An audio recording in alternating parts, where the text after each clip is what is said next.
Hello and welcome to the Wrestling Corner, episode number 60.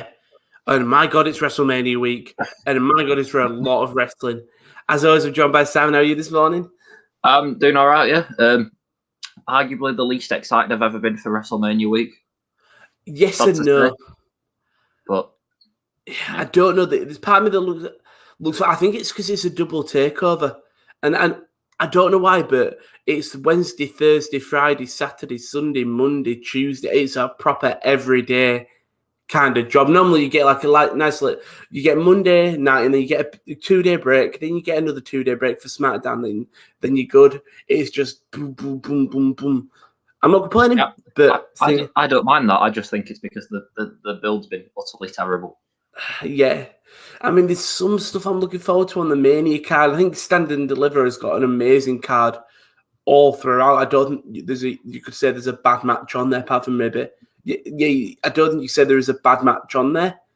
It's just that the Mania, that I think some of the feuds just haven't had the build that they should have. We'll also do predictions later on. It'll be a prediction heavy show as we've got, 4 days of pay-per-views to do predictions for, but we'll start off with AEW if you want to take us away, Sam. Yep. Christine Cage, right? I love this episode of AEW because it just had something for everyone. Christine Cage, Frankie Kazarian, Cage's first match back, 15, 20 so minutes, and he got the win. I wasn't that into it. I'm not particularly just into either guy, and particularly when they had like a 20 so minute match.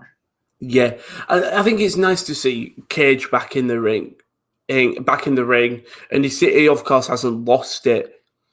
But now I'm thinking, who would you have in face against? I think Kaz is probably sort of the perfect opponent.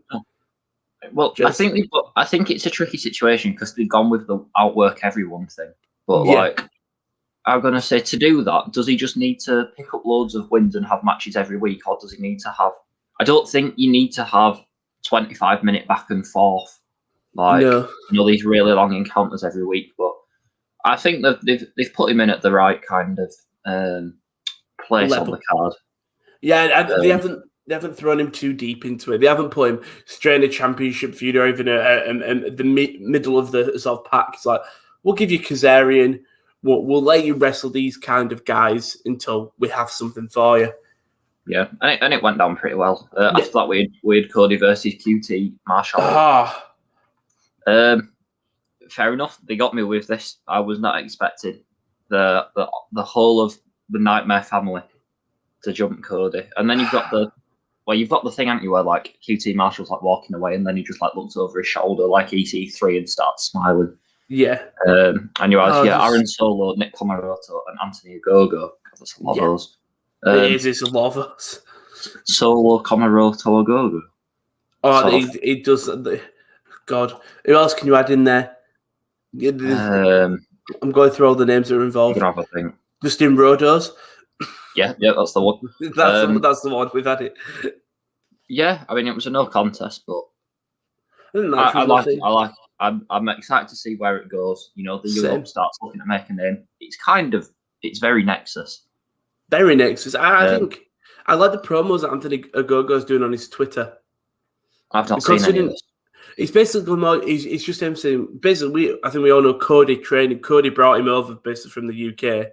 We're training him and stuff. So it was QT, and it's sort of just a thing of, I'm going to actually prove to you how good I actually am. You sort of. It looks like it could have a good little feud. Also, Lee Johnson as well.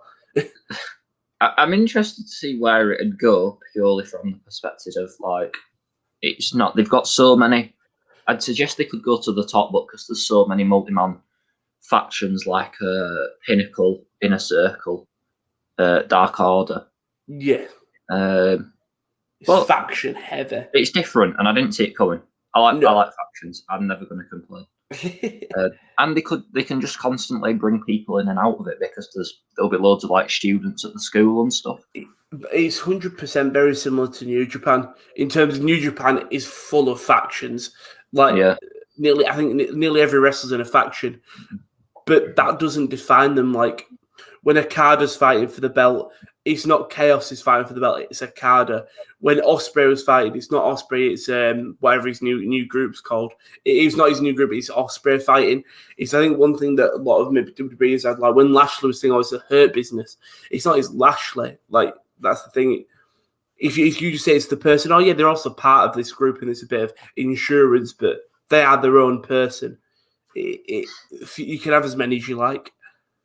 Yeah, then after that, John Moxley, Cesar Bononi.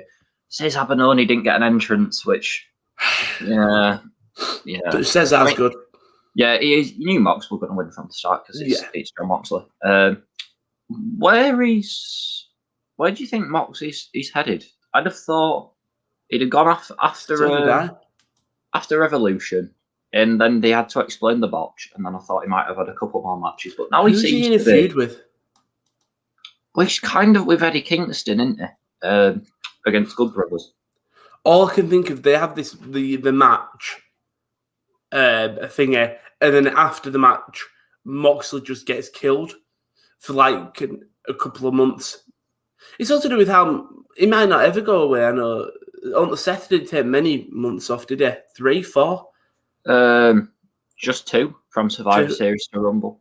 I was trying to think of like younger wrestlers off the top of my not young wrestlers who just had kids. And Seth's the only one off the top of my head, and he didn't take a big gap. So maybe Mox won't. Maybe Mox will just chill. Yeah, quite possibly. I mean, like with the AEW schedule, like they probably only wrestle like probably twice a month. Yeah, I guess you've got all the dark stuff as well, but in terms of TV, Moxley's not wrestling much on dark as well. In fairness, no, he did have a match a couple of weeks ago, but like even when he does, there's no more than 5-10 minutes, sort of relatively easy affairs. Following that, it was MJF's gift to the Pinnacle, but here's the Inner Circle to sort of crash the locker room. I like this. Bit of a brawl. Yeah. It was fine. Just simple backstage brawl. I find it difficult to see the Inner Circle as baby faces. Yeah, that would be very strange considering the way they've been. I think it would be very simple, though. It would be very simple to do. Oh, I'm sure it will, but at the moment, I just. But then again, this was like the first return since getting beat down, so I guess that'll come with time. After that, we had what a match! It was Lucha Bros versus Kenny and Good Brothers. No Good Brothers music because they got the jump start on Lucha Bros. And then it was just a hell of a match, wasn't it? Just a brawl. I mean, what you'd expect from... I think, obviously, from the Lucha Brothers and Laredo Kid is what you expect in it. It's just incredible wrestling. I think this is it for Laredo Kid for now, because obviously he took the One-Winged Angel, and I think he had like a bit of a thank you onto it, so... I'm all for it if they just bring in these guys for like a couple of week spells and they'll go back to AAA and MLW, and that's cool. So just gives them a bit of shine. Yeah, and that's another win in the books for especially the Good Brothers, because like we said, we feared they would be becoming a bit too Gallows and Anderson in like WWE, just the henchmen that tend to get beat a lot. Yeah. Right, I really like this. Well, I say I really like this next bit. I didn't in the moment, but looking back, I definitely did, because it was the women's tag, and there were like loads of shenanigans ringside and stuff. And Ty Conti gets distracted. Bunny hits her with kendo stick and hits down the rabbit hole for the win. Great name. I was annoyed because Ty Conti took the pin, and then I was like, no, makes sense. Because Ty Conti feels like such a big deal, and she's had to be distracted, and with a kendo stick, and then she still hit a finish. So I was like, no, she's well protected. They're building her up. They are. Yeah, they're totally building her. She honestly, she's the breakout. She's the breakout star. Like, I look at her on the posters and think, star. Some people have just got it. Yeah, I think if you look last year, you look like Anna Jay was going to be that star, but Ty Conti, also Anna Jay got injured and stuff, but Ty Conti was really sort of just stepped up because she was she was nothing in NXT. She won't. But that was NXT's fault. I think anyone who watched NXT could see that the talent were there. And AEW just utilised that. Yeah, NXT's talent system really doesn't work, does it? It doesn't. like you'll have your outliers. In fairness, no, I'm trying to think. Velveteen Dream, but he's a bit of a prick. Otis does. I mean, won Money in the Bank, but Gable, Jordan, but it don't. Gable is not doing anything. Jordan's dead. I don't think it's about whether they're doing anything. I think it's just about the people. Like, how many people get on TV? Like, yeah, God, yeah. The thing is, they bring so many people, but I know I say it as a genuine joke. But if Tino Sabatelli hadn't got injured, I think he might have been one of the Performance Center top guys because he came in with no prior wrestling experience. True. And was main event in house shows and stuff. Corbin. Oh yeah, Corbin. He's probably off the top of my head, he might be the biggest NXT star that they've actually made, regarding not like former indie people. Yeah, Charlotte as well. I can go with that. But I don't really count Charlotte. Her dad's Ric Flair. Like she's going to have that wrestling in her, whereas Corbin would have had to be trained in it. Yeah, I guess. I mean, I think you just look at particularly probably NXT champions and how many of them have been brought in, as guys from elsewhere. But yeah, I guess it don't. I'm gonna say it don't matter because the product's great, but that's the thing. I think if the product on TV was awful and they still weren't creating new stars, I think everyone would understand. But luckily, the product on TV is good. Yeah. And then main event was Arcade Anarchy. My expectations were quite low, and it just totally exceeded them. Yeah. Just fun, wasn't it? There were just loads of arcades around ringside. Chris Statlander returned at one point. Joined the Best Friends. And then just as you thought that were it, then Trent's mom comes down in the minivan. Trent saves them. Thumbs up from Sue. They get the win. Everyone's good way happy. to end it. I mean, there was so much more I could cover, but I won't. Yeah. It was great. Just with the music playing and just the way it went off the air. No one gave, I think, this match any hype. Like the feud we know has been not being the best in terms of it's been going on for a while, but if this is the end, what a way to cap it off in a match that people go, it'll probably be okay, Arcade Anarchy. But I think they had spots. I think it was the one where I think Miro threw Cassidy into the arcade machine, but Cassidy's back hit the joystick. It was awful. It was the thing is with these type of matches, it's the awful, not even the awful moves, it's the awkward landings on a thing that wrestlers shouldn't be landing on that you're so used to seeing. But well done, I think. Where does Miro go from this, do you think? Is this where Miro starts separating himself from Kip? He's got to turn on Kip. Soon. It's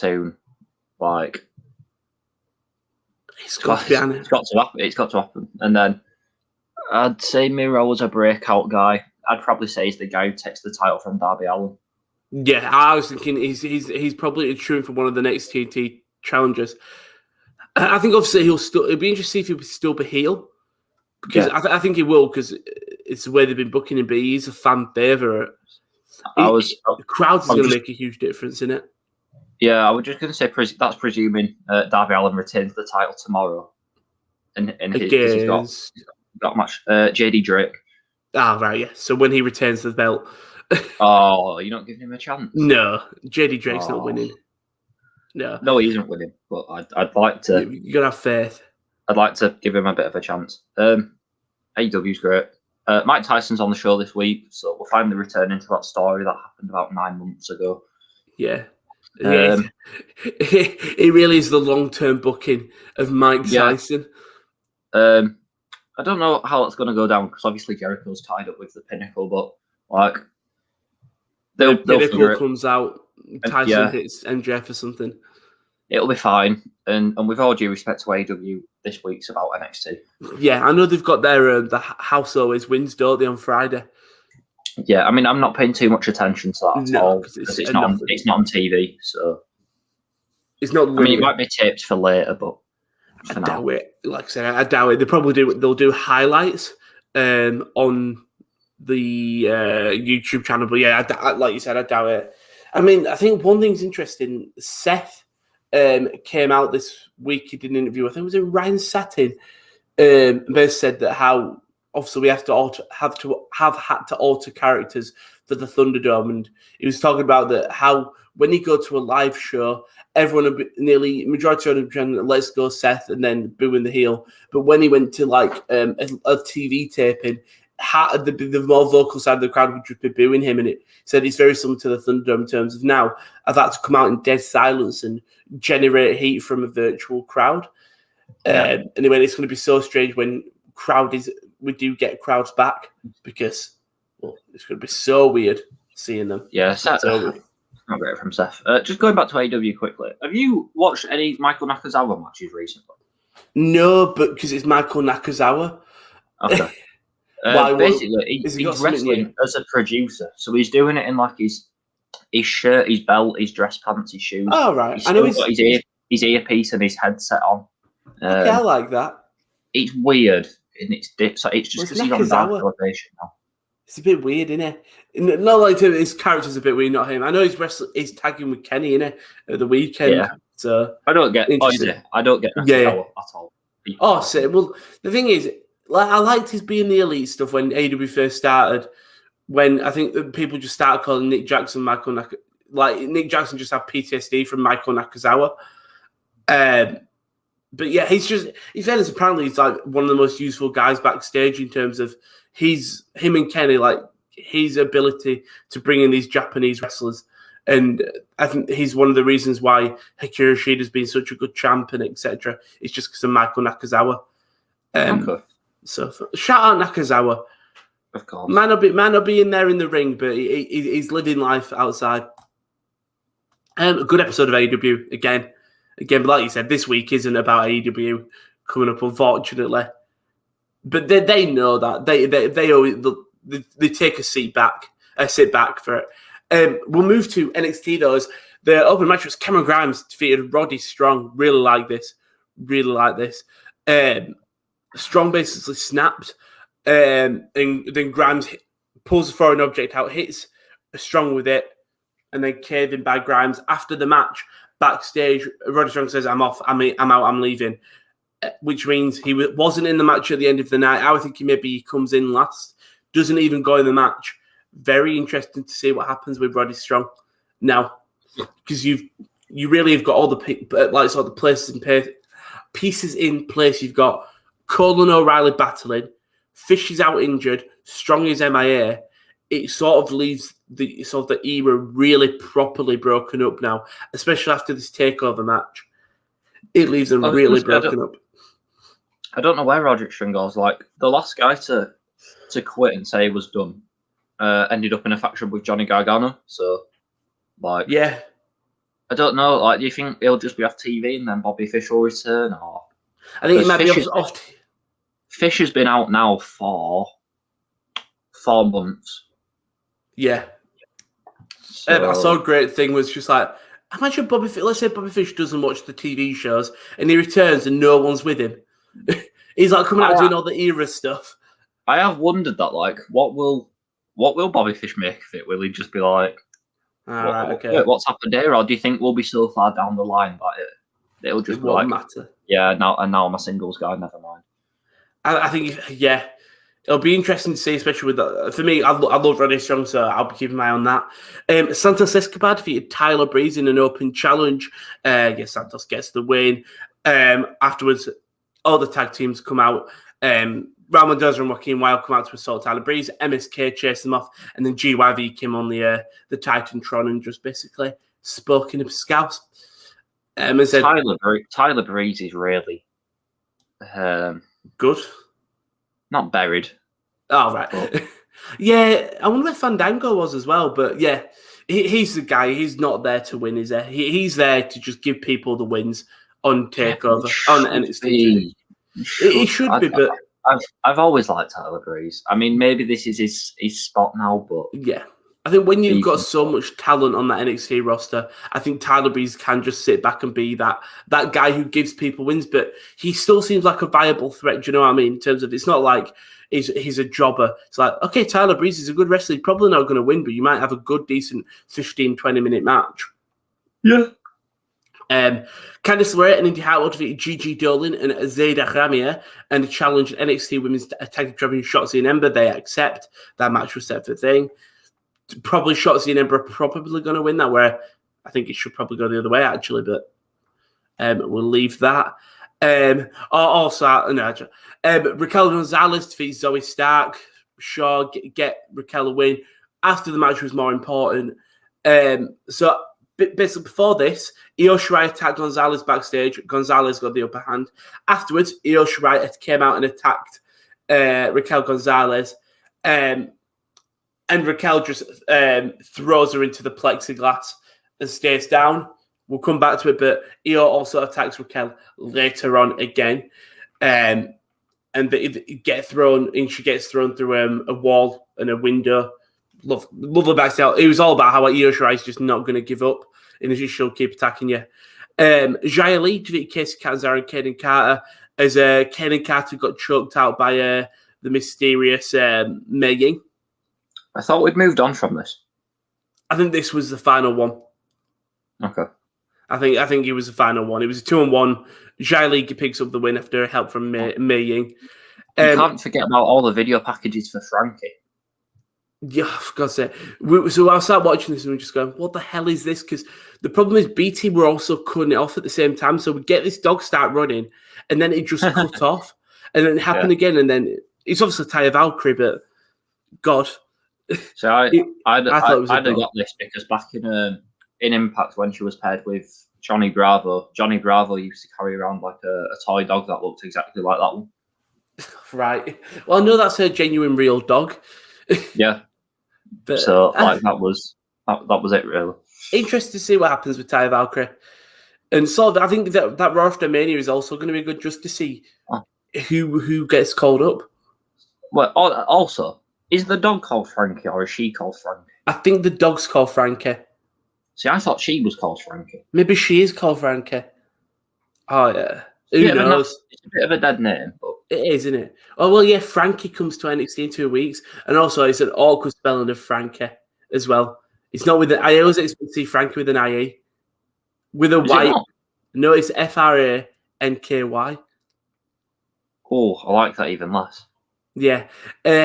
Sure. Good luck, Frankie. And we had the Gauntlet Eliminator match. So, I'm trying to think off the top of my head. Leon Ruff and Isaac Swerve Scott, which was having a great battle. Roddy Strong didn't show up.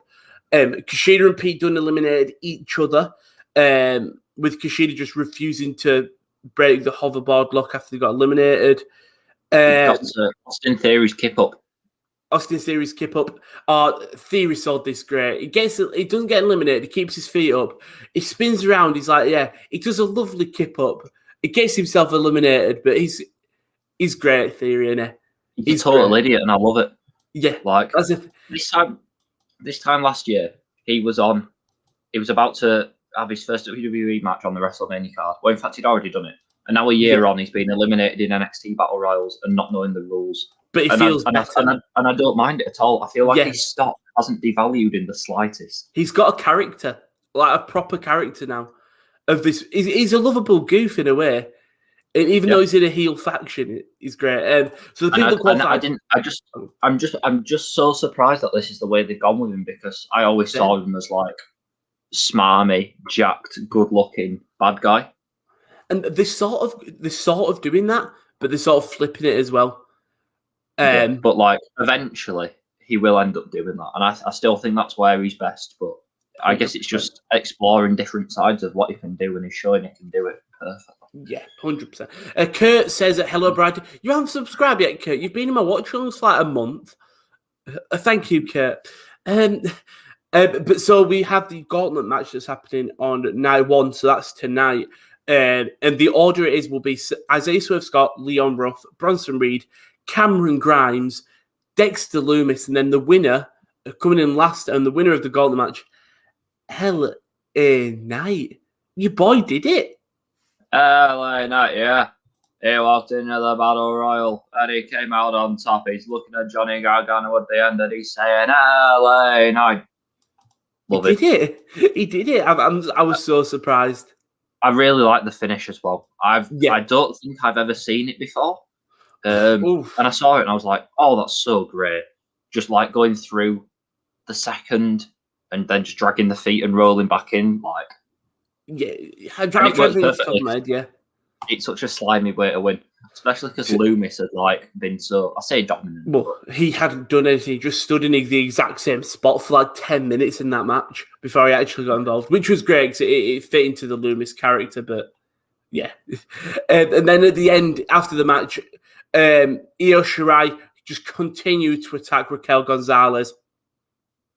The show went off with a springboard plancha to the outside from Io Shirai to Gonzalez and all the women that were in and around. Didn't realize how many women wrestlers and trainees that NXT had. I didn't realize that they actually have quite a lot. They've got loads, but so many. Yeah, good ending. Yeah, I thought this was a weird way to end the show. Just because the Gauntlet thing seemed like, I just thought that was a big enough moment in itself. But I don't know. I suppose you want it with one of your main events because it's a go home. I think they maybe could have done this better, but it was the way that Raquel comes out sort of after LA Knight wins. I don't know whether maybe wanted to see like Io go in the ring dress. Io come in the ring and just go, I'm not giving up, come and get me. And Raquel coming out there. I found it very strange that sort of Raquel, the way they did it, I feel like was strange, but fairness, ending your main show with what is your main event, I don't blame at all. Oh, you could, no, it's your main event, yeah, not even your co. So I don't blame them. Yeah, I guess. I mean, maybe it's just because like they did the segment earlier in the night, and I was like, oh, they're here again. Yeah. Yeah, but I can see that. It didn't matter too much. Maybe it's just because they're taking the shine off of LA Knight. Your boy. Guy finally gets his win and he still gets overshadowed. It's the way LA Knight rolls. We'll do predictions though for NXT TakeOver. So we'll do it. Should we do it now or the end of the show? We'll do it now while it's fresh in the head. On topic. So we'll start with NXT Stand and Deliver Night 1. So we've got Toni Storm versus Zoe Stark in a pre-show match. Toni Storm. Not Toni Storm. Probably going to be Zoe Stark, actually. And then we have Pete Dunne versus Kushida. Tough one. I'm going to go Pete Dunne. Yeah. Kushida's got to win eventually. It does, but surely is it against Pete Dunne? I don't know. They didn't portray Pete Dunne in the Battle Royal as anywhere near as dominant as I thought they were going to. Interesting. I'll go Pete Dunne. I'm going to go Pete Dunne. Bad like Kushida. Volta versus Tommaso Ciampa.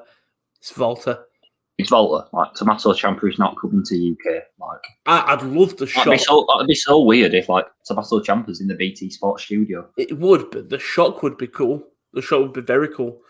It would, but he's like, he ain't the man to end that Volta in. We have, yeah. Don't know who is, but it ain't. Balor? I don't know. The 6-man Gauntlet Eliminator match. Leon Ruff versus Isaiah Scott versus Bronson Reed versus Cameron Grimes versus Dexter Lumis versus LA Knight. The winner faces NXT North American Championship shot. Who do you think? That's Lumis. It's Lumis, isn't it? He's been on a roll right now. It fits into the storyline. And he only has to beat two people. And Lumis can do that quite convincingly, especially against LA Knight. In a match that I'm very much looking forward to, the triple threat tag team match for the vacant NXT Tag Championships. MSK, Wesley and Nash Carter. GYV, James Drake and Zach Gibson versus Legado del Fantasma, Raul Mendoza and Joaquin Wilde. I'm going Legado. I'm going to let me have a look and wait up. I don't think I can go against grizzled young veterans. Wow, you're not even back in the former Impact, lads. What, MSK? Yeah. Oh, no. All right. MSK then. All night and all day. I think by now, if Wesley hadn't have got that hand injury, it would have been. I think we probably have the belts already. Yeah. I've got to back the boys. I've backed them for a while now. Legado del Fantasma all the way. Thing is, this is one of the matches where I can see any one of them winning. Legado would definitely take in the pin. Nah. Raul Mendoza and Joaquin Wilde, they're gonna run wild, baby. And then the main event, Io Shirai versus Raquel Gonzalez. Who wins? Io Shirai. I think I've got to go with Raquel. I mean, why have you got Io? I don't know. A gut feeling. There's something that just doesn't seem right. I still don't quite see Raquel as champion, and I don't think she needs to be champion. And I can't imagine. I mean, maybe Raquel wins and then Io challenges and then they move her up after SummerSlam, or maybe they just move her straight up after Mania, or maybe she just keeps it. But maybe she keeps it. I don't know. They've built it well in the sense I've totally got no idea. In fairness, with a lot of this card, maybe Bav, you've vaulted Tommaso champion for night one. Anyone can technically win. Like, I think in that Gauntlet match, I think Grimes has got a sneaky chance of winning. Bronson Reed could just mow through the competition. And then there's obviously Loomis. The tag team one, anyone can win that. And then the main event, same with that. That's night one prediction. Night two predictions. Ember Moon and Shotzi Blackheart versus The Way, Candice LeRae and Indy Hartwell. Ember and Shotzi. The Way, I've got to back them. They've been great so far, these two. You're going with 3 title 3 different champions in like the first 6 weeks? Wait, hold up. Who? I'm not counting the NXT Tag Team Championship. Come on, because they're vacant. I suppose it is a new title. No, but I mean for the women's tag titles. Oh shit, yeah. Oh. Ember and Shotzi have just won them. But it's The Way. I like The Way. Nah, they're goofy enough that they can survive without them. Okay.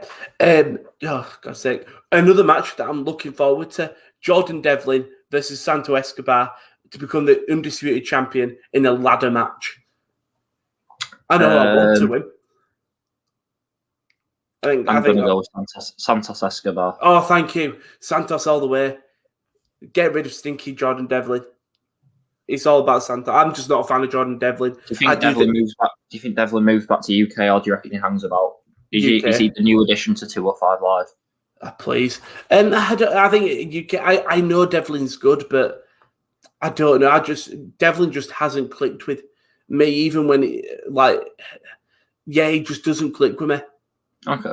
I'd just go with Escobar anyway. He's a boy. He's the boy. I think it looks a bit nut crap for Escobar if he wins the 10-3-1, defeats all he hasn't really had much competition, and then the first proper defense where we've got someone in front of him, he gets beat. Yeah, it'd make him feel like a proper fraud, I think. Back Santos, come on Santos. Johnny Gargano versus the Gauntlet Eliminator winner. So Gargano versus Loomis. I'm gonna go Gargano. Yeah, I'm gonna go with Gargano. I don't think Loomis is a belt. I think Loomis can still be a star. I just don't think he needs a belt in his character and who he is. The thought of Loomis with a title is weird, particularly when it adds so much to what Gargano brings to the table. Yeah, I think he works well, and Loomis doesn't need it. He can still feel like a star without it. And then the corner main event: Adam Cole versus Kyle O'Reilly, unsanctioned match. Kyle O'Reilly. Adam Cole. Oh, really? I think for me, it's Kyle's moment. It's his moment. He hasn't done it yet, and this is his big win. Adam Cole's got to justify the turn, otherwise he looks like a fool. True, very true. I just feel like it's Kyle's time. It's an unsanctioned match. Adam Cole should be tapping into the dark side of himself. True. And really, very interesting. Turning up the violence.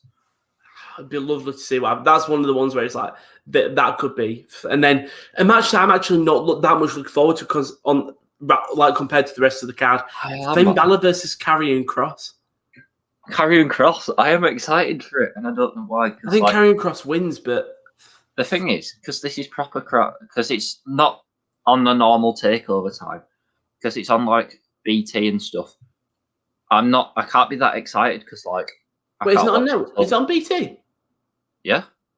Oh, I thought it was on the network. No, I'm sure I read that both nights are on BT Sport. I'll try to find this out. I think the second night might be on the network, but in the US, I'm pretty sure night 1's on Peacock and night 2's on the network. So, and obviously because I only watch on the network, but because over here we're affected by BT Sport contracts, I genuinely have zero idea when I'm going to get to watch this. Oh, here we go.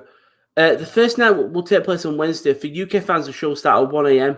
in the early hours of the Thursday morning. Night 1 will be broadcast on the USA Network, and for you, it will air live on BT Sport on the network. Night 2 will air live and exclusively on the network. Okay. Oh, wait, it will air on BT Sport in the UK. I meant USA Network, not Peacock. Yeah, and I think we've got it, actually. Yeah, I think over here we do. It will air on BT Sport. That's Night 2 as well. Oh, wait, what? Night 2 will air live and exclusively on the network internationally. It will also air on BT Sport in the UK now. So it's not exclusive, though. Sure. Yeah, all I have to do is buy Mania, and we're all good. Yeah. It's going to be very, very fun. But yes, I mean, whatever happens, it's going to be an amazing pay-per-views.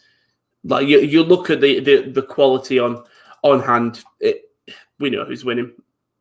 We know who's winning. We just know that it's going to be a great pay-per-view. But it's that time for just all of the other wrestling. Well, because I'm quite behind on a lot of stuff. I'm not going to go over the stuff I haven't watched. So it's going to be quite short. And also, when I was like, oh yeah, why? I wonder why there's nothing about Impact this week. It's because they've moved to Thursdays, haven't they? Oh, right, yeah. So that makes sense. It's not happened yet. Probably explains it. So hang on, so they've gone to Thursdays. That's tomorrow, isn't it? Just because I get confused with time zones and that. Right. What am I doing? So Impact, yeah. Right. So this is good now because I can constantly give the latest episode of Impact. So pre-show, I mean, it is an honor because we get to open up with Rohit Raju and Hernandez defeating Falabar and Shearer. It's on the Impact pre-show. Sure. Rohit Raju picks up wins for fun. Then after we had big tag team with a heel turn. Oh, what? We had one member of the team turning on the other. So we had Havoc and Nevaeh versus Fire and Flavor, non-title match. Fire and Flavor got the win, and then afterwards. Okay. So who do you think out of Havoc and Nevaeh turned on the other? Havoc's a bit. I'll go Nevaeh. Yeah, you're right. See, I wouldn't have gone with that. No, I would have gone for Havoc as well. I think Nevaeh looks like the absolute babyface, and Havoc's like the dominant, big destructive. 100%, but just throw caution against the wind. Yeah. So we'll see where Nevaeh's heel run goes. I've got no idea. It seems like the WWE, in the sense that they break up a tag team and you go, "Oh, did you need to do that?" Yeah. But sure. Yeah. After that, we had Sami Callihan defeated Larry D.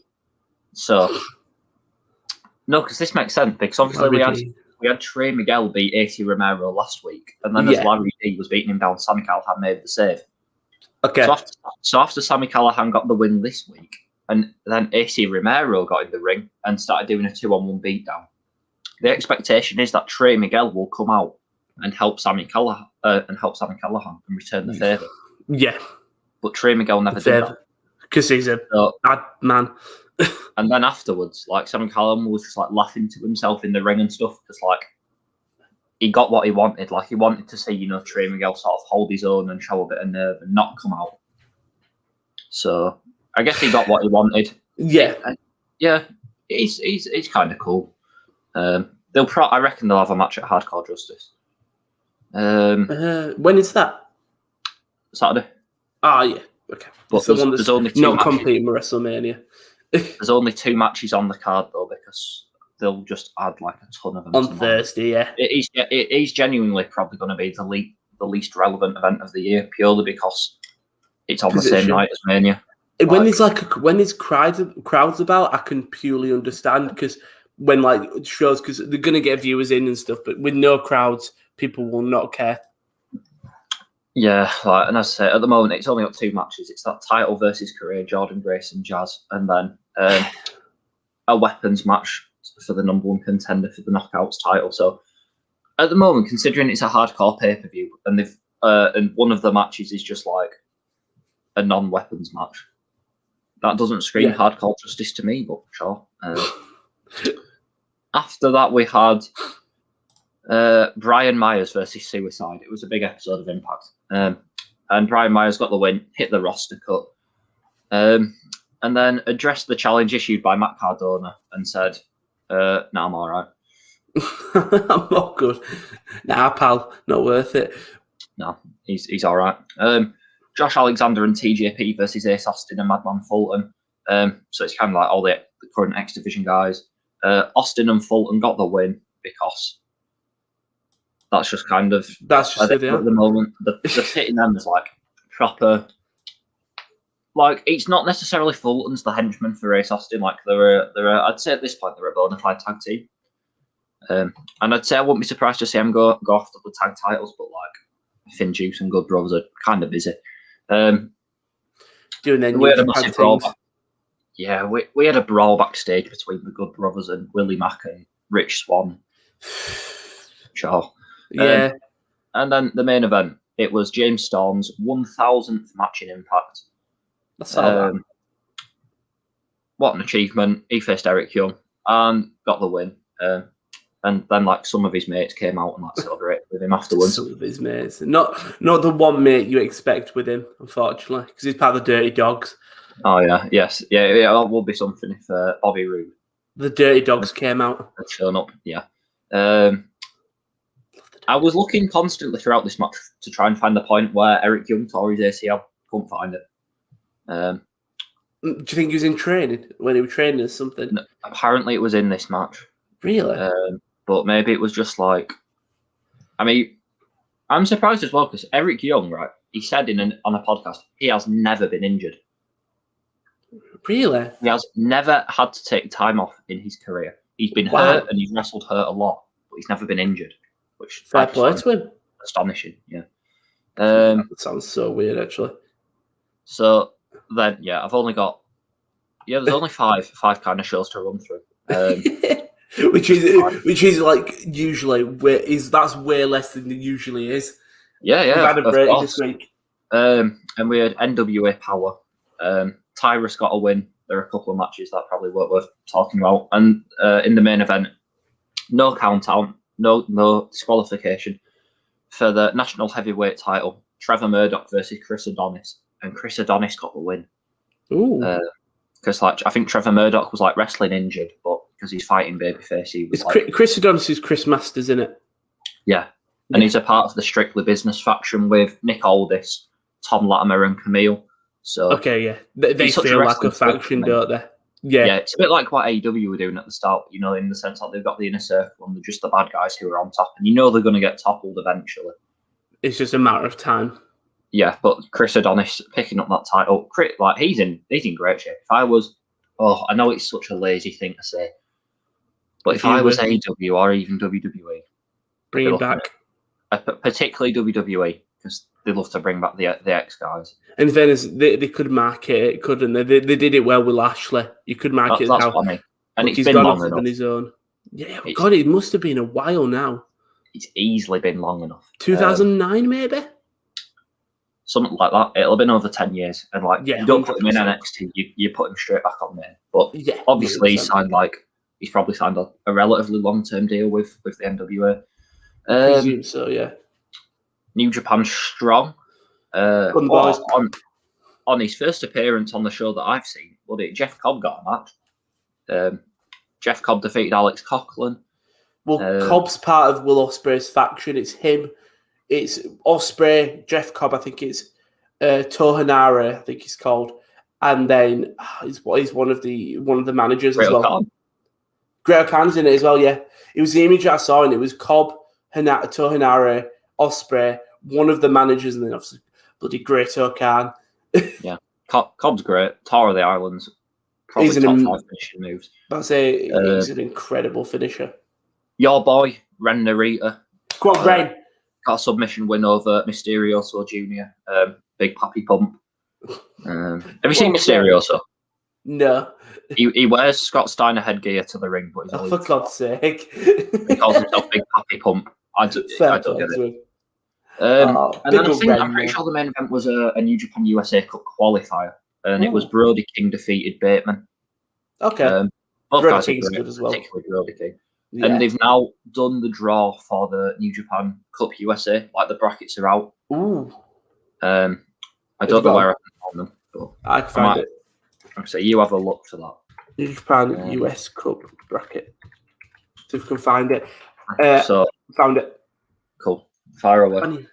So this is 2021. So the next round one is Clark Connors versus Leo Rush. Brody King versus the Dirty Dog Chris Dickinson.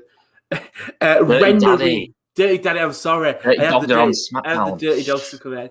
Ren Narita versus Filthy Tom Lawler. Heiko Leo versus Fred Rossa. So Hikuleo and Rossa are kind of in that blood feud. That should be an easy win for Leo Rush. Who did you say Dirty Daddy was versus? Brody King. Brody King. Oh, that's going to be a hell of a match. That could easily be like a semi-final or a final match. I think Brody King wins, but... God, and what was the other one? Ren Narita, Tom Lawler. Okay. Clark Connors, Leo Rush as well. I'd say Tom Lawler because like Ren Narita's a young boy, but he's Ren. Tom Lawler's only been on Strong like once this year. Yeah, so, he hasn't been there. Oh, he's great, and he Ren Narita. He was a last-minute replacement in the best of the Super Juniors. He got 0 points, but bless him, he tried his best. So that'll be good. Yeah, New Japan Strong are going pretty great. Then we had the MLW Fusion had their kind of big show, Never Say Never. Okay. Great song. So the first 2 matches were built around the Injustice versus Contra Unit feud. It started off with Jordan Oliver versus Simon Gotch. I was watching intently, and my boy got the win. Go on, Jordan Oliver. I love Simon Gotch back when he was in like the Vaudevillains, NXT and stuff, and Vaudevillains, and he's totally changed it now because obviously like Contra Unit are they're nothing like the Vaudevillains.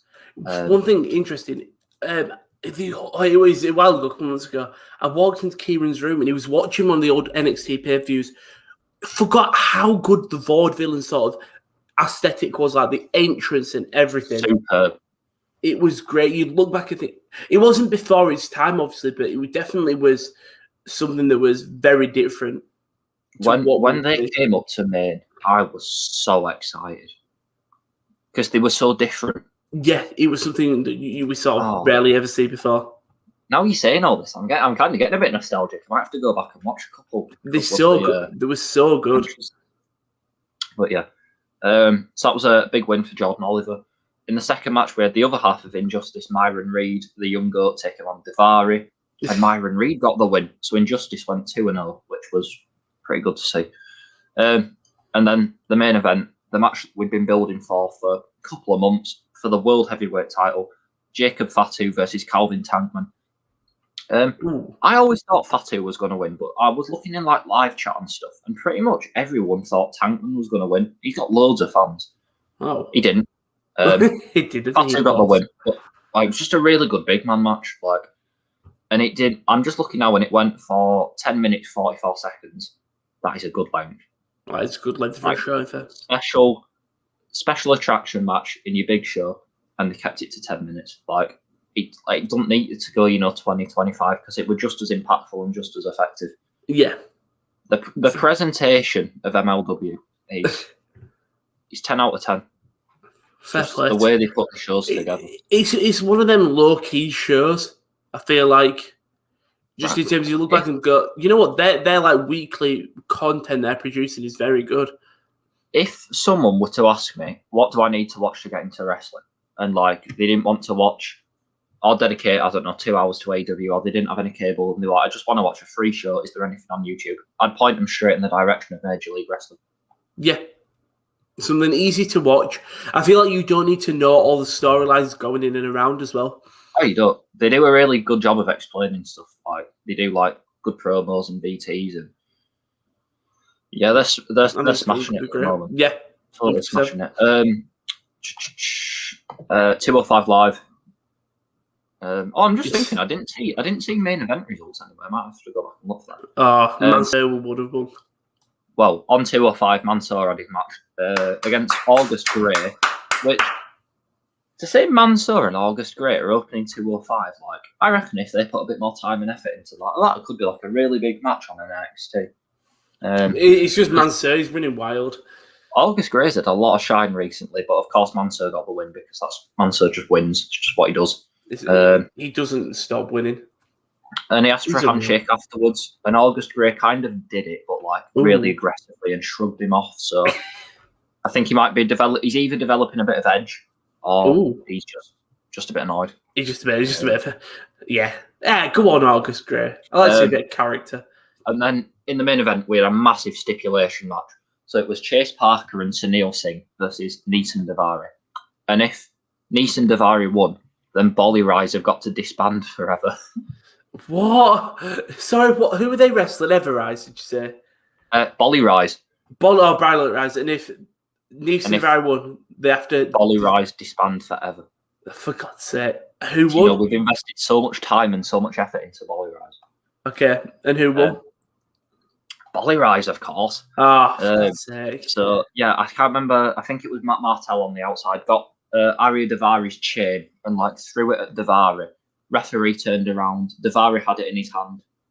Was, like, trying to plead his innocence to the ref, and then he got rolled up. So, God's sake. I mean, that is classic cruiserweight wrestling right now. Yeah. So 205 is a good laugh, if nothing else. And then NXT UK TV. I don't know why I said TV. Tio Man had a match. Okay. Our boy Tio Man. He beat Josh Morrell in 5 minutes. I don't get Tio Man yet. Like, he points to his eye loads, and the commentators say it about 5 times. They go, he's pointing to his evil eye, a reminder of the streets he grew up in.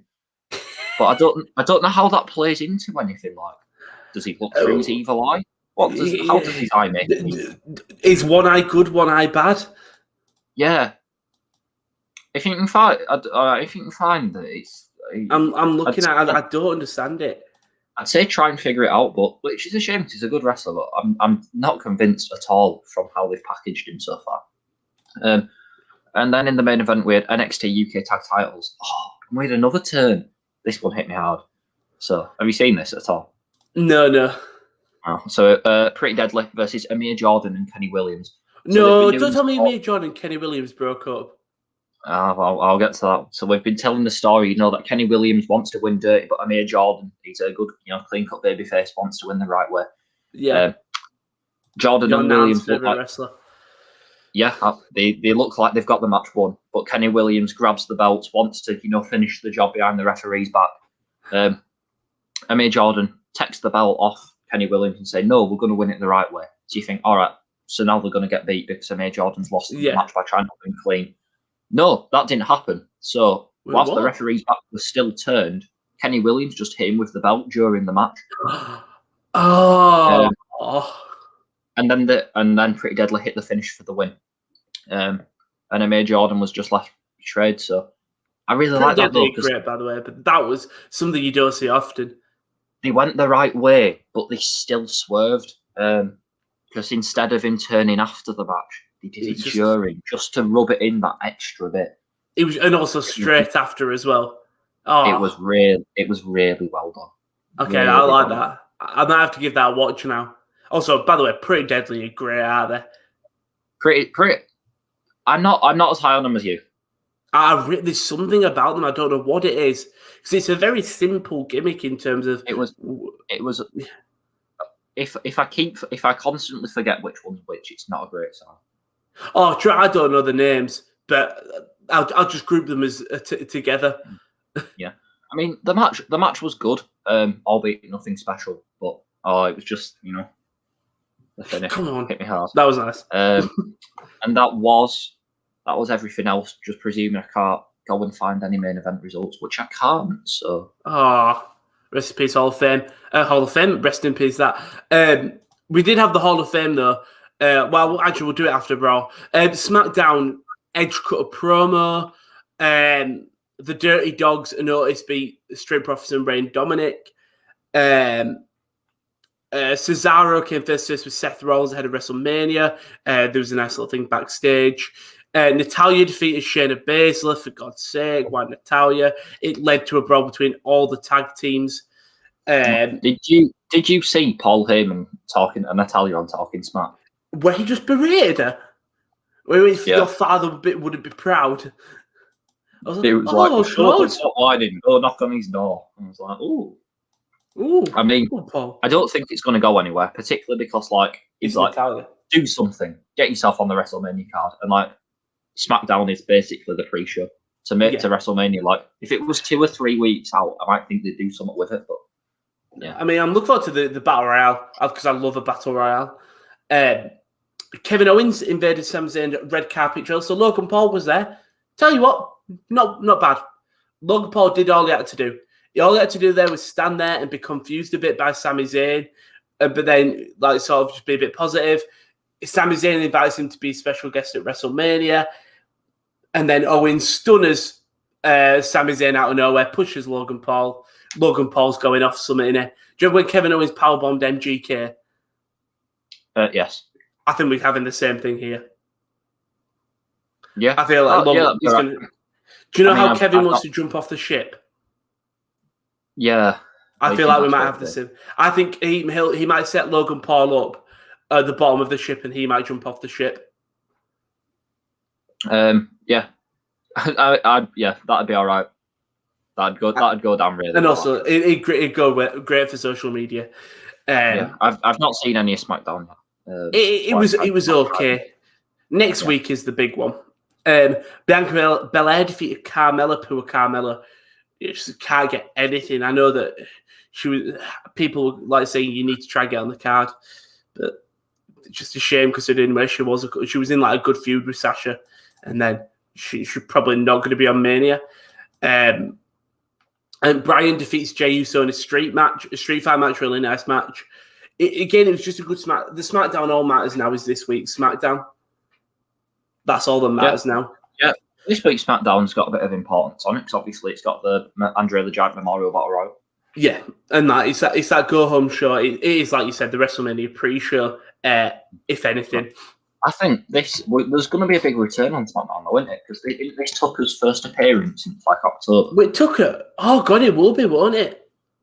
Wow. Tucker had one match on main event. I'm just looking at his match history, and I'm sure we've not covered him since because oh no, that's the Tucker that used to be in NXT UK. I'm sure. Yeah, like you said though. I mean, I reckon it's been a while. Obviously, the Andre the Giant Memorial Battle Royal is pretty much the loser's locker room. Who do you think is the ultimate loser and the first guy out? I mean, we've got 22 wrestlers in it. We've got Tozawa, Angel Garza, Cedric Alexander, Drew Gulak, Elias, Eric, Graham Metalik, Humberto Jackson, Riker, Jey Uso, which I feel sorry. There's a couple of guys I feel sorry for: Jey Uso, Cedric, and Shelton, and Mustafa Ali, Murphy. The biggest one, Shinsuke Nakamura. We have Kalisto, King Corbin, Lindsay, Mace, Murphy, Ali, Ricochet, Sean Benjamin, Nakamura, Slapjack, T-Bar, and Tucker. I'd go with Nakamura to win that. In terms of the biggest loser in this match, Jackson Riker. I was just looking at something. So people are saying, "Oh, Jey Uso shouldn't be in this match." How? Jey Uso is on a 14-match losing streak. Yeah, he should absolutely be in this match. Yeah, that guy has not won a match since November the 6th. When I think more just people have just liked what he's been doing with Roman. Tucker Knight won a match more recently than Jey Uso. I think, and that was when he defeated Drew Gulak for the 24/7 title before losing it to Grand Metalik on the 9th of November Raw. I think one person. Go on. That's crazy. I genuinely cannot believe that Tucker won a match more recently than Jey Uso. I'm astounded.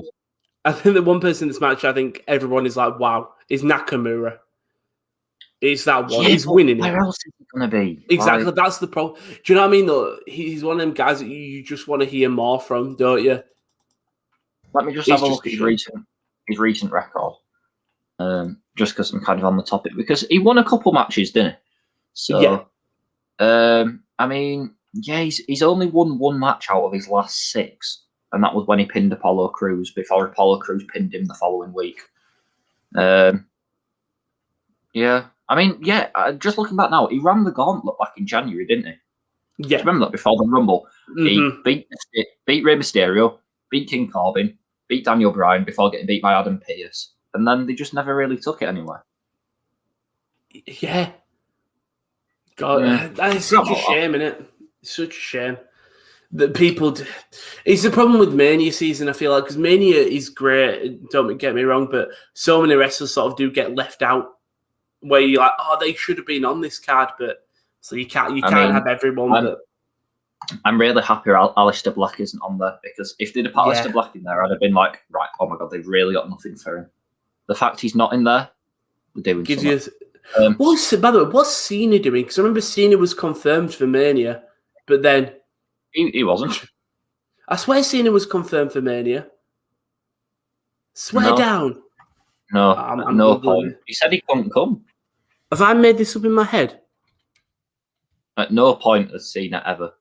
I've created a false narrative. I'm just thinking of the other guys who aren't in that match. I mean, I know he's not been on TV for a lifetime, but Bo Dallas is apparently backstage doing no. The fact he's not in that makes me think that they might have something for him. He's the burn fiend, don't you know? They would not if they put Tucker in there and like Eric, they wouldn't hesitate to put Bo Dallas in there if they were doing that. No. Yeah, I mean, what I'm a little bit scared about is like I saw Eric in there. Ivar's been injured now for nearly half a year, and we've heard nothing. Yeah, he's been out for a while, hasn't he? Have you seen anything about Ivar? No, I'm guessing he's just still injured in recovery. Yeah, but it was really scary because he had to have like instant surgery, and it was like nerves in the neck and stuff. Oh, God. Like it was a scary kind of. And the last thing they'll remember for is the feud with Street Profits, which is mental. Yeah, no, in terms of like, you know, when you look at the most recent thing they did. Yeah, that was it. Yeah, I mean, like, I'm a little bit. I mean, they did a bit with Eric in Raw Underground, but if they'd have wanted, I'm sure if they'd have put a bit of time into him, they could have had like a really good singles guy. Oh, 100%. I think it should have been valuable. Look at the way in AEW that once Anthony Bowens was injured, they bloody put Max Caster in a ladder match on pay-per-view. 100%. It's unfortunately just WWE is like, oh, they're a tag team guide thing, and can't do anything else with them. Unfortunately, but yeah, I guess that's a far more in-depth rundown of the Memorial Battle Royal than there ever needs to be. Thing is, I like this kind of stuff because I just find the job guys really interested. That's the thing. We'll look at it and go, you know what, he could have a little cheeky run. I do feel sorry for like the Her Business lads because they've been really good on Raw. Then for them to just whack them, I know I didn't expect them to be on Mania, but you know what I mean. It's like, oh, it's a shame that they're not there. They're not on the card. Yeah. Yeah. I guess. We'll go into Raw though. McIntyre engaged war words with Lashley. Xavier Woods defeated AJ. Braun defeated Elias and Jackson Riker. And again, another little promo between them. Fucking hell. Nia Jax and Shayna Baszler defeated Asuka and Rhea Ripley because how can they coexist? I've got no idea. WWE explain it to that. They can't coexist. They never can. Bobby Lashley defeats Shelton. Cedric, sir. I'm in genuine shock as to how small time that match feels. What the Raw Women's? Yeah, I can't believe it. Well, because they waited 2 weeks to debut Rhea Ripley. This is right. So they had Rhea Ripley get beat at WrestleMania last year. Have they played into that story? No. They had Rhea Ripley come second in the Royal Rumble. Have they done all? No. So after Rumble, they should have immediately put Rhea in a feud with Asuka. Well, no, you either pull the trigger after Rumble or you wait until after Mania. You don't bottle it and go halfway in between because that is so damaging. And also, I don't understand that she was on Rumble and then they started doing vignettes that she's on Raw, which is fair enough, hype it up. But then you gave them 2 weeks to build this feud. I'm like, that is not enough time. The thing is, right, you only get one chance with a first impression. And they've done it differently with Rhea Ripley because she's been in about 3 Royal Rumbles before she's ever been on Raw. Yeah.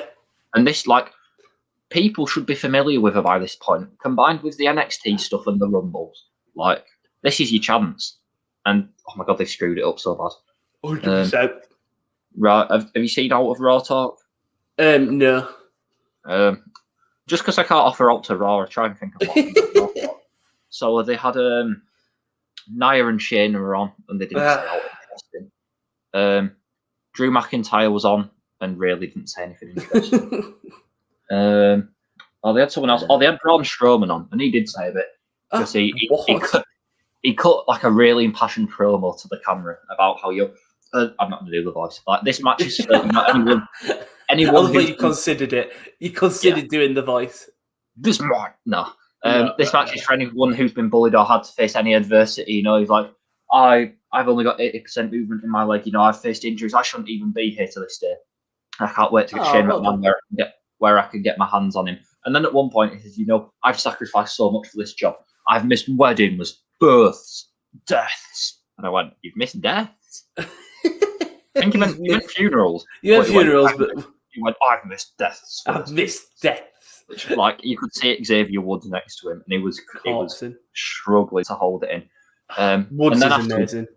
He recovered it because he was just like, oh man, I love it. Go get your hands on him, big man. I love a steel cage match. And you could say, like, he wasn't laughing at that at all. Oh, it's Woods is amazing. A few comments. Yeah, we do. We just from Kurt, this is saying Kane Hall of Fame today. Kane in Hall of Fame. Jacob says hi. Well, I guess in the Hall of Fame, it's kind of it's consistency from Kane. We'll talk about the Hall of Fame after Raw. Bad Bunny, The Miz and John Morrison painted Bad Bunny's Bugatti. Right. So I didn't consider this until I listened to the WrestleSalt podcast yesterday. When you see a man, a celebrity, with a lot of wealth, and he's driving a sports car, and he wears sunglasses indoors. Yeah. And his car gets spray painted. Do you then see that man as a sympathetic baby? Not really. And also, have you seen, there was an online news piece about Bad Bunny, this is nothing to do with wrestling, where he goes, he really struggles with driving his Bugatti around because people know it's him because, well, he's driving a Bugatti. It's not like it's the most unnoticeable of cars. So I just saw it, but just said, oh, Jomo Miz did him a favour. Yeah, I was going to say, like, are we meant to go like, oh no, how dare they do that to his car? Like, how many do it to this multi-millionaire? Or should we just be like, well, yeah, that's what you get. Like, oh, bless him. I mean, yeah, backwards, isn't it? At least it's a tag team match. I think WWE, the big billionaire corporation that they are, think, you know, oh, we should feel really sorry for Bad Bunny because he's worked hard to get to that position. And if us peasants, we put in a bit of work like he's done and have a bit of talent, you know, we can strive to get to that point. Can you see where looking at it through the eyes of the business? 100%. We'll wait and see. It'll be interesting what happens at Mania, you know. Oh, well, I think I think WrestleMania will be really good. I think pretty much all the faces will go over. And people will just remember it as the first match with the first show with a crowd, and the build 100%. Will be totally redundant.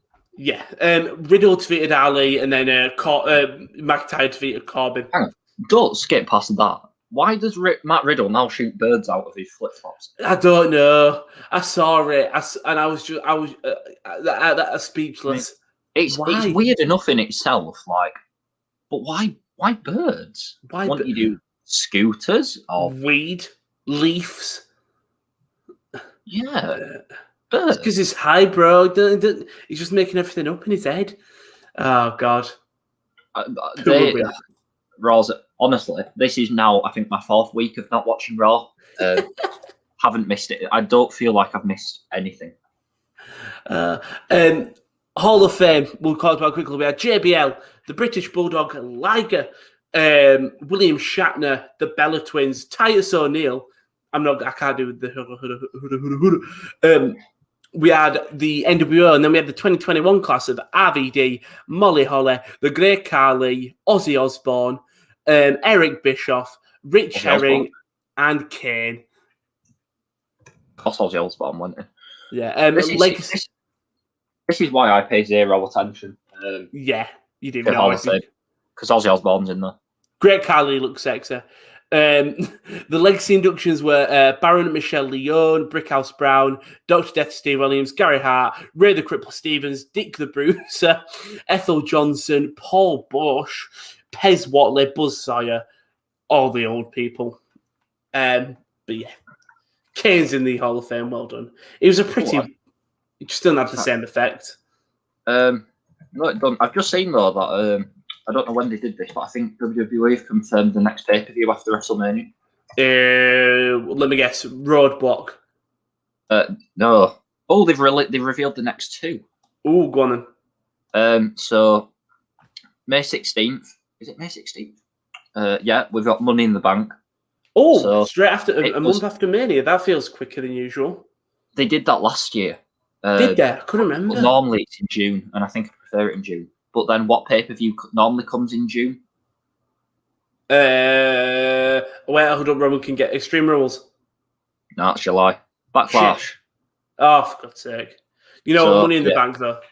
We don't have any Money in Bank holders, do we? No. So they're doing, Oh, that's a bit of build then, because the league... WWE are crazy. They do a 3-week build for WrestleMania after Fastlane, but then between WrestleMania and Money in the Bank, they give it 5 weeks, and then between Money in the Bank and Backlash, they give it another 5 weeks. You know, who cares? They don't care anymore, do they? I saw Van Myron from WWE. They're just like, eh. Say what you want, but like Money in the Bank, I'm excited. It's Money in the Bank. Will they climb the corporate ladder? No, they won't. Who won the women's last year? Sorry, who were it? The dulcet tones of Paul White on AEW Dark just chimed in. Who won the Money in the Bank for women's last year? Asuka, and then she cashed it in the next night. Oh, against Becky. Yeah. Yeah. See, that makes sense. That was it. You do all this build for a women's Money in the Bank match, and I don't know. Like, I mean, I liked it.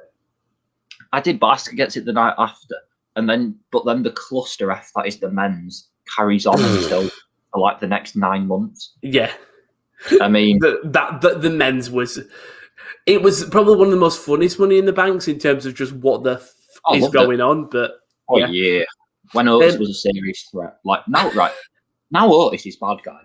I'm not bothered. Like Otis should just be like a waddling funny man. Yeah, it should never be taken seriously. I know that sounds so stupid and mean, but it shouldn't. It's just WWE just turning people and breaking teams up for the sake of it. It's like, have you seen some people think that they've already turned Rhea Ripley heel after being on TV for 2 weeks?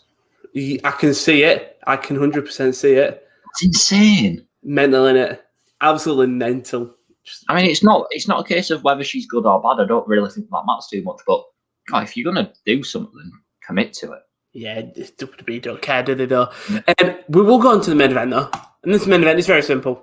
It's WrestleMania predictions. It's the thing that all wrestling fans sort of build to. It's the crescendo of the year, technically. So we'll start with night one. Lana and Naomi versus Dana Brooke and Mandy Rose versus the Riot Squad versus Natalya and Tamina. The winner faces Nia Jax and Shayna Baszler on night 2. Let me fire all this up. It's Natalya and Tamina. I want to think it's building it. half of that I want. Yeah, they genuinely seem like the only things here. Paul Heyman said, "Get yourself on the WrestleMania card," and they're going to do it. Yeah, I'll go in. I'm going to go. I'll back the Riot Squad. They're not going to win, but I'll back them. Cesaro versus Seth Rollins. Hang on. When was the last time Liv Morgan was on TV? Cesaro, Seth. Cesaro, and he hits like a 100 swing in front of the crowd. Yeah, we'll go Cesaro. Braun versus Shane steel cage. Braun, he dismantles the cage. I just think Shane jumps off something really high and then Braun beats him pretty soon after. Braun dismantles the cage with Shane on top. Shane falls off it, tried to save himself. The New Day versus AJ and Omos. AJ and Omos, which I don't think we would have said, but Omos just seems like a cab of beaten. Have you seen that picture of Omos next to Nia Jax? Is he huge? He's so big. He's tall. He's Big Ninja. Of course. Oh, I forgot bring back Big Ninja. Bring back the Raw Underground Doorman. Don't. He was a pillar of the like early COVID with Raw Underground. It was. Great. You've got Asuka, you've got Randy Orton, and you've got Big Ninja. They're the MVP. Bad Bunny and Damian Priest versus Miz and Jomo. Bad Bunny and Priest. Yeah, that's not even up for debate. The two matches: Bobby Lashley versus Drew McIntyre. Just quickly, I did like on Raw when Bad Bunny was like, "Oh yeah, I grew up respecting all the legends," and he reels them off, and I was half expecting him to go afterwards. Yeah, but the superstars of today, they're done. They're crap. I only watched wrestling when it was cool. Yeah, that would have been great. Yeah, Drew in front of a crowd. Bobby's title reign has been a total dud. They totally changed his character. Well, they did it so Drew can get the thing, which is just a shame. Yeah, this was never about Lashley having the title. This was just having a decent enough match for Mania for Drew to get it back. And I'm not sure how well it will go over. I don't think it'll go well at all, but... No, I think people will just be so happy to be there and see a big... True. I think any of the wins are going to be cheered. I think they'll be feeling kind. That they'll be like, Drew deserves this, after everything that's happened. 100%. If they're gonna S-word on anything, it'll be if Edge wins on night 2. Yeah, for sure. I don't know who they'll cheer though, because I reckon if Bryan wins, I don't know. I've got no idea how it'll be tough. The thing is, like the night 1 will be just fans will just be happy to be in. Night 2 will really get a feel for the fans and sort of the way they're going to cheer. Sasha versus Bianca is the main event of night 1. Who wins?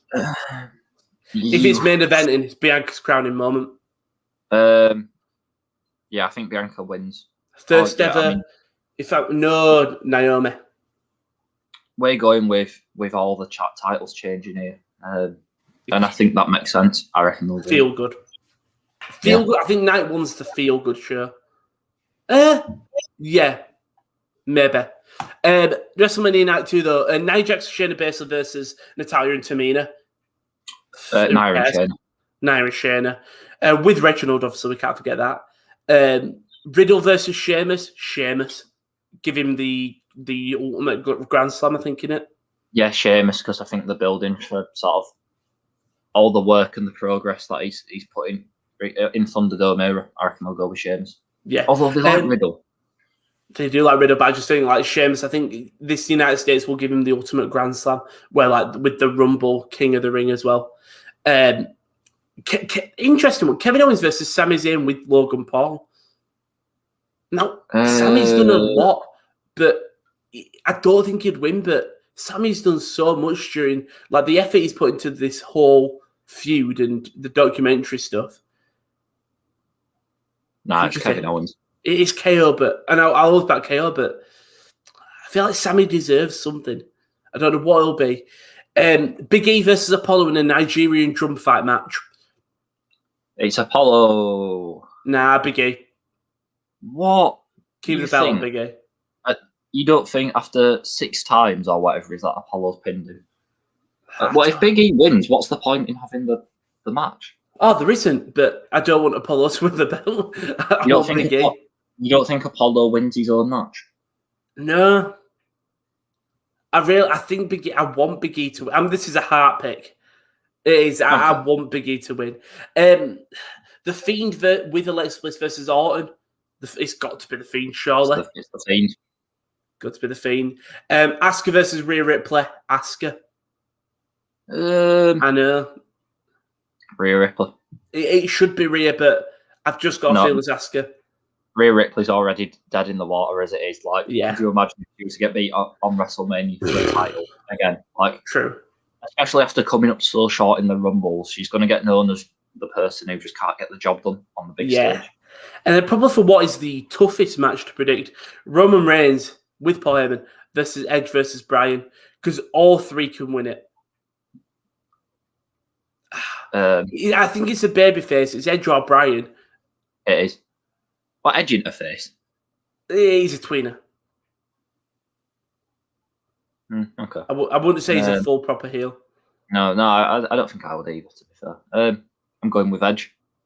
I'll go with Bryan. I don't know. I wish Roman kept it. Roman's with the belt has been great, but I think they're going to stick to the guns, and I think they're going to keep it with the original plan. And I think Bryan's just in there to add a bit more intrigue and I guess just like appease the fans a bit. But if they were to do a repeat of WrestleMania 30 where Bryan worked his way in, which seems good on paper, but Daniel Bryan's he's got nowhere near the amount of momentum. Like, no one was here crying out for Daniel Bryan to be added to the match. Like, lots of people have actually taken it not that great. It'll be interesting. It'll be very interesting to see what happens with Mania. I mean, it's going to be a very busy week. And that's aside, Rowan, how you do. I'm doing it good, mate. And so is Simon. Simon's doing well as well. Didn't ask. I think this week is busy for wrestling. Don't forget, there will be wrestling coverage nearly every day on the channel. So the day after the pay-per-view, I'll be doing a review, little video after everyone, just talking through the entire pay-per-views. So don't forget to tune into them. So one will be Thursday. I won't say morning, but one will be Thursday, one will be Friday, Saturday, Sunday, Monday, and Tuesday. And then we'll have the wrestling corner as well. So we'll be all good there. But, sorry, I've just seen the WrestleMania poster. Have you actually seen it? Yeah, Bad Bunny, Roman, Sasha, Lashley, Drew, and the Seths in the eye. Who's looking at WrestleMania and thinking, I wasn't going to buy it now that all the top guys on it, but now that I know Bad Bunny's. No, the Bad Bunny's on it. Yeah. No, I don't think anyone is. But don't forget, so a lot more WrestleMania coverage this week from me. We have got 2 watch-alongs tonight. Don't forget, the Premier League of Darts is still going on in the channel currently with Josh. That's starting at 7 tonight. And then for the first time ever on the channel, we've got 2 streams at once. We did it last night with the Champions League. We're back with the Champions League.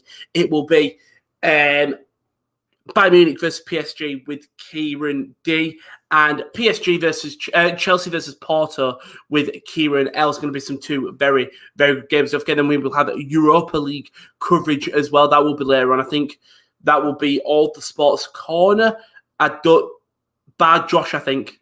I think it might be Will, me, Kieran and Kieran. Then Friday it would be A-League, Macarthur versus Brisbane. It's WrestleMania coverage all weekend with some football sprinkled in and around there. So don't forget to check out all of that on the channel. But thank you very much for joining me, Sam. He's on mute. Never mind. Thank you. Again, don't forget to check out the WrestleMania coverage watch on the channel. We'll be back next week with what will be a very long episode because we will have 2 NXT takeovers, 2 WrestleManias, a Raw after Mania, a SmackDown Go Home show. It's going to be a long, long show. But don't forget, thank you very much, Sam, for joining us, and we will see you next week. Bye-bye.